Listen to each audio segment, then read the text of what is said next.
que c'est que ce beans? Aujourd'hui, on parle de Flying Jacket.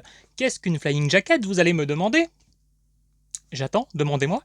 Une Flying Jacket, on pourrait résumer ça par le terme de jaquette mensongère ou une jaquette erratum. Des affiches de films construites à partir d'autres affiches de films, des jaquettes qui ne correspondent pas au film sur la galette, etc.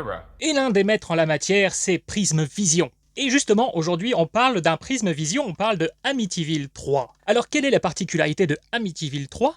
Eh bien, pour une fois, chez Prism Vision, nous avons le bon titre sur l'affiche, nous avons le bon résumé à l'arrière, nous avons le bon titre sur le disque, et nous avons même, chose extraordinaire, le bon film sur la galette, ce qui n'est pas toujours le cas avec Prism Video. Nous avons même le bon casting, et oui, Meg Ryan n'est pas une erreur, Meg Ryan est bien dans Amityville 3D, le démon, oui. Là, ici, c'est marqué Amityville 3. On n'allait pas leur en demander de trop. Par contre, vous remarquerez que Prism Vision ne sait pas écrire son propre nom.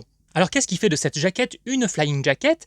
Eh bien, tout simplement, cette affiche. Il s'agit de l'affiche du 6e opus de la saga, Amityville 1992, It's About Time. Connu en France sous le titre Amityville 1993, votre heure a sonné.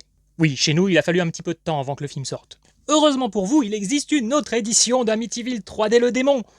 Mais je sais pas si on peut vraiment parler de bonheur puisque cette affiche est absolument dégueulasse et survend la présence de Meg Ryan au casting. Mais réjouissez-vous, il existe un magnifique coffret sorti chez Backfilm qui réunit la trilogie, ainsi que le 5e film inédit, mais pas le 4e, qui pourtant existait chez nous en DVD. Rien compris, moi.